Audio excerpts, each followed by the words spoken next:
So Jody and I were discussing not long ago the importance of subaquatic vegetation, and he's got a little bit of that right there. We're going to talk about how to present to in pattern development based on grass in the river. Yeah, so a lot of this coontail, as you see here, it's thin if you pull it out by, a piece at a time, but it grows in big thick mats along the edges of the river here. And if you can find some of it that's got kind of a decent edge on it where it's 18 inches or so deep, a lot of times those fish will pull up on those edges and just hang out around that grass, and they'll get back in it, and you can throw topwater on top of it. You can punch it with jigs or whatever, but it's instrumental in having a good fish population to have that grass growing in where you're fishing in the river. Now, I noticed that the coontail grows in areas that don't have a lot of current. Yeah. Is there a kind of grass you like fishing that has the current? Because yeah. I think these fish like to be in current, or at least some. They do, especially this time of the year. You can get sometimes temperature differences in the current and the slack holes can be fairly large. I mean, I've seen differences of 5-6 degrees difference. Any of that moving water in the middle of the rivers are going to be a little bit cooler, usually 2 to 3 degrees.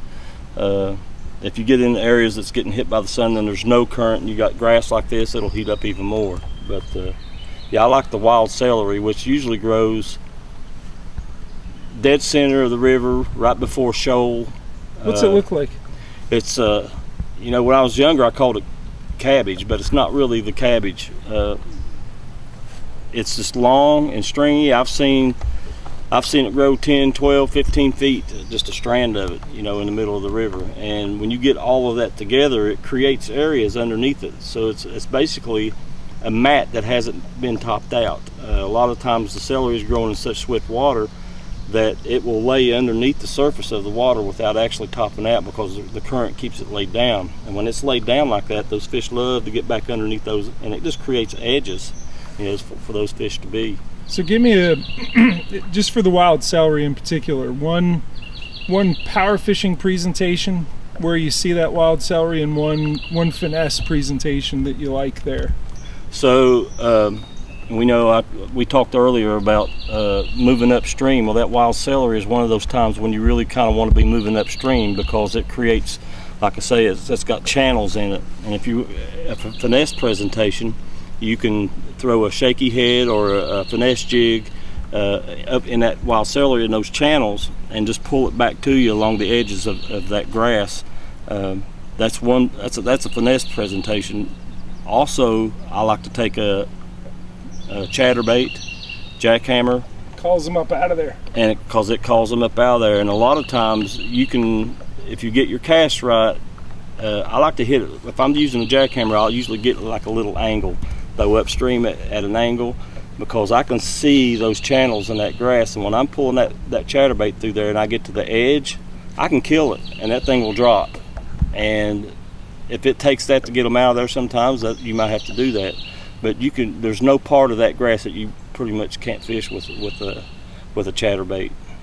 So yeah, I mean, a chatterbait in that grass does real well.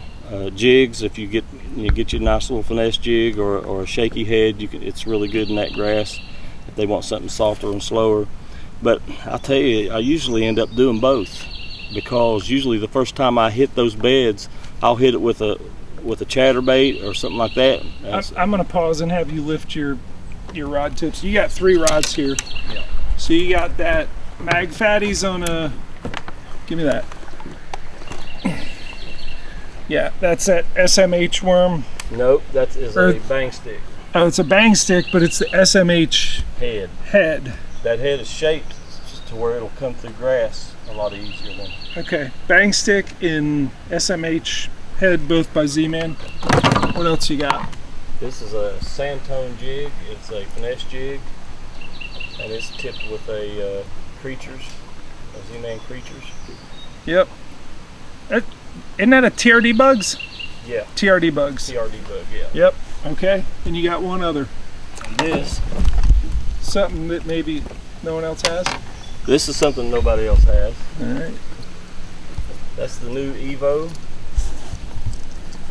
Now this color here, I'm just trying it out. It's got a green pumpkin, also new by Z-Man, is the spikes.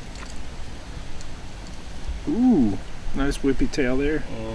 That tail moves, man. I mean, it just is constantly. I've watched it. Yeah, I'm just holding it, and you can't have it not it just move. won't stop moving. I like the big eye on it. Yeah, and the blades are built a little bit thinner, but they have an epoxy coating on them. Okay, and So you get the it kinda glitter. makes up for the thinness of the blade. But still a bladed jig, Yes. just like the jackhammer. Right. And that sort of power Right. fishing presentation over the wild Over the celery. Works really, really well. If you're in a situation where you've got plenty of water over top of that celery, now you can throw a nice big buzz bait or a whopper plopper or something that makes a lot of racket on top. It'll pull them up too. But a lot of times where I'm fishing in the river here, it's just a few inches below the surface, and a string might be, you'll catch it sometimes if you're using a whopper plopper or something like that. So, Yep.